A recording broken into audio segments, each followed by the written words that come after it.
Përshëndetje dhe mirë se erdhët të gjithë ju të shënjës së Britjapit. Si që shikoni kam hapur letrat para se të filloj regjistrimin. Doja të bëja diçka ndryshe. Doja të kisha kohë më shumë të analizoja letrat dhe të vi me një konkludim më të mirë se ç'vi zakonisht. Është e stresi i regjistrimit, me njësi hap letrat, filloj lexim. Dua prandaj kjo ishte arsyeja që bëra pak në këtë mënyrë që të kem mundësi të ju jap më shumë.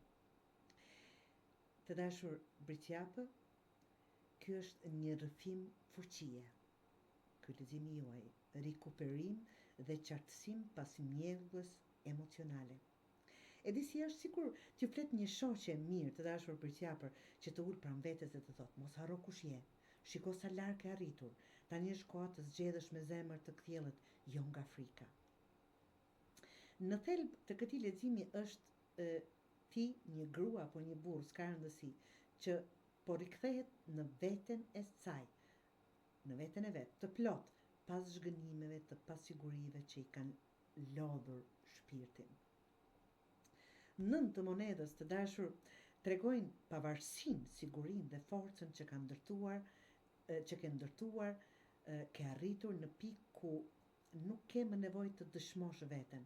Tani po jeton për veten, për rritjen dhe për shkëlqimin tënd të brendshëm. Apo ashtu duhet të jetë, të dashur Britjapër. Por ende është një pjesë që ka mbetur pezull. 5 të kupës dhe 7 të kupës flasin për një zë brenda teje që ende shikon prapa ose ndjen pengesë, bllokime për atë që nuk shkoi siç doje.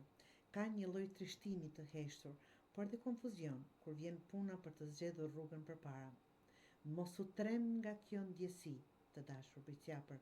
Ajo është njerëzore dhe është pjesë e procesit e gjithë shërimit tënd. Letra e yllit, the star ndryshe, është zemra e këtij leximi, shërim, dritë, besim dhe rilindje. Ti nuk po e humb rrugën, ti po e gjen atë. Vetëm se po ecën me një ndjeshmëri të re, më të thellë.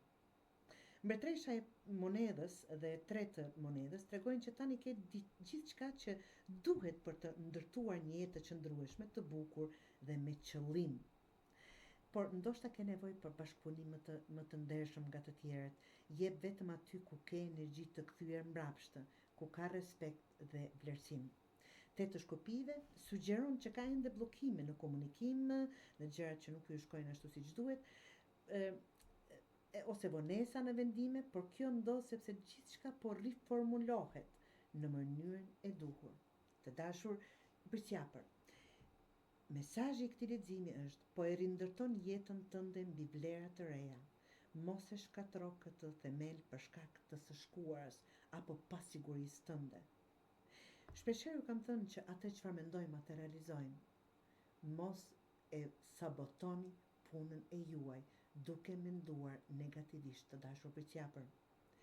Zgjedhjet e tua këtë javë apo në këtë kohë do të kenë ndikim të gjatë. Zgjidh nga qartësia, jo nga frika. Lejoje veten të shërohet plotësisht. Mos u ngut. Besoj asaj që e bër, një person me vizion, me zë, me vetvlerësim, të kthyer në themel, aty ku vërtet takon Britjapi. Ky lexim flet vërtet për pjekuri emocionale dhe ndriçim të brendshëm. Absolutisht. Prandaj dhe duhet. Frika ime, sa kohë që jam duke lexuar, Britjapi ka tendencën të mendoj negativisht dhe sado që them unë, çfarëdo që të them unë, apo çfarëdo që të jenë rrethanat dhe të jenë më të mira, keni tendencë të mendoni negativisht. Dhe kjo është duke vonuar dhe bllokuar punën e juaj. Ju lutem Britjapër, kthehuni dhe shikoni realitetin, jo ato çfarë mendoni apo ndjeni ju. Mos e sabotoni punën e juaj.